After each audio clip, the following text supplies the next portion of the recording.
All right. Hello from Stanford University Press. My name is Margo Irvin. I'm the acquisitions editor for our Jewish Studies list. And while we're really disappointed not to be able to get to see people in person, we're glad to get to reach out to you through the virtual AJS. And we've put together a little session where we're going to talk about how we think about proposals for the Jewish Studies, our Jewish Studies series. So I have with me today our series editors for our Stanford Studies in Jewish History and Culture series, David Biale and Sarah Stein. And we're going to run through some of the things that we're looking for when a proposal comes across our desks.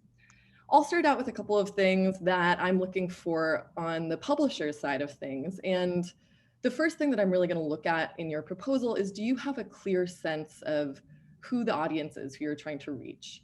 Is your book a book that's really geared towards researchers? Is it a book that you are trying to reach a more general audience with? We want to make sure that the tone and style of the proposal really matches with what we think that audience is going to respond to. Another thing that I'm going to be looking at is, what other books do you see your book as being in competition with? We want to have a good sense of where you see your project fitting into the literature, what recent titles have come out that are reaching a similar readership to the readership that you're aiming to reach, and that you really have a good understanding of what other recent titles have come out that have kind of hit in the way that you hope that your book will. And another thing that I'm particularly looking at for first books is, if your project is based on your dissertation, that's something that we don't want you to dance around, but we do really want to get a sense that you've done the hard thinking of, how does this book speak to a broader audience? How does it ask questions that are beyond the scope of your dissertation and really speak to people outside of your immediate field? So whether that is adding more original research, whether that is adding chapters, going through the writing and making it more accessible, if you can lay out to us the kind of work that you've been doing to make those types of revisions, it helps us get a sense of who is going to respond to this book and what kind of contribution is it going to make. And David and Sarah, I'd love for you to add to any of those points. And I know in terms of the content of the proposal and its contribution, the types of things that you're looking for too are really about making sure that every book we publish is going to make an impact in the field. Yeah, I think that we actually are on the same page with the press. The kind of issues that Margo has raised are issues that we as series editors think about as well. I think that when I get a proposal in, what I'm really looking for is something that surprises me. Something where I'll say, I never thought of that, or this tells me something I never knew before. There has to be this element of a contribution to a field. Now, let me tell you what that's not. It's not that I have determined that there's a hole in the literature, that the Jews of Venice have been described between the years 1500 and 1590, and then after 1600. So I'm filling in that gap of 10 years. No, that doesn't really work as a hook. The hook has to be some really original idea or new set of sources, something that has a contribution that, even if I am not in the field of Venetian Jewish studies, grabs me and I say, I want to learn more about that. So I think that's very important, that element of novelty or surprise. I think that we also would urge you in crafting your proposal to make that argument up front. We shouldn't have to dig for it.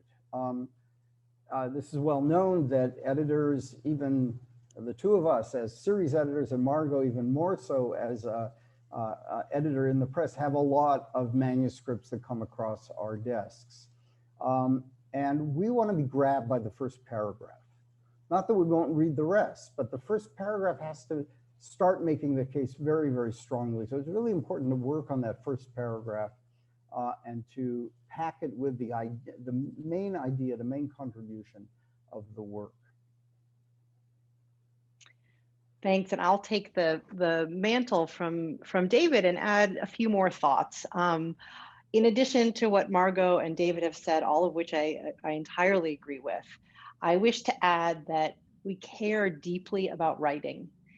We are hoping to steward projects that are written in a powerful, accessible, narrative-driven voice that are hoping to reach as broad an audience as possible. And whether that means as broad an academic audience as possible or as broad a general audience as possible really hinges on the project and the author's vision itself.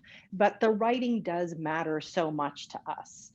A related point, and I think this also pertains to Margot's words about projects that represent a transformed dissertation. We urge you to subdue theoretical language and extensive literature citations, things that writers of all levels can engage in, but we find run the risk of dating a project. So be very careful that your argument, of course, is your own, needless to say, but that also doesn't necessarily hinge on the latest trend, that it has a kind of argumentative longevity to it. And the related and last point that I think also pertains to argumentative framing and historiography, but also reaches beyond them, is to say that a timely book is always desirable, but don't overplay your hand. Don't strain so hard to make a project appear timely that you overclaim or that you really stretch the evidence or the argument. This, in the end, I think will not do the service for the project that one might hope or dream of. So those are the points I wish to make, and maybe I turn it back to you, Margo, for a closing remark. Yeah, I mean, I think picking up on what Sarah just said, when we're putting the investment into turning your work into a book, it's, you know, it's the time and energy, not just of the three of us, but everyone at the press is really working together to make sure that your book is the best that it possibly can be. And thinking about kind of this question of timeliness, you know, part of the point of putting a book out in this forum is that we want it to have as long a shelf life as possible and to really make a contribution that's going to stand the test of time. So yeah, we absolutely welcome questions, queries. Any of us would be happy to bounce around ideas. During the course of the conference time, I will be available for brief meetings if anyone has ideas they'd like to share or learn more about what the publishing process looks like at Stanford with respect to review and production, publication, marketing.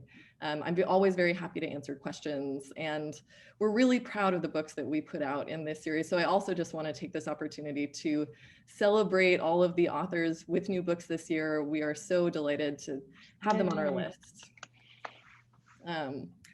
Thank you, David and Sarah. And thank you. Do either of you have any last things to add before we wrap up?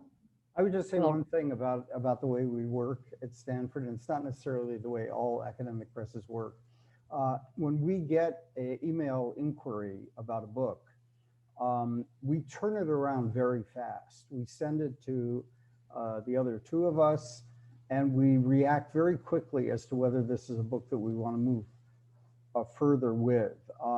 So we can make that commitment to you as authors that your manuscript will not sit for half a year with us. You'll get an answer, you know, in timely fashion. Thank you to both of you, and thank you to everyone watching and listening. Have a good conference. Yeah, have a great conference. Thanks.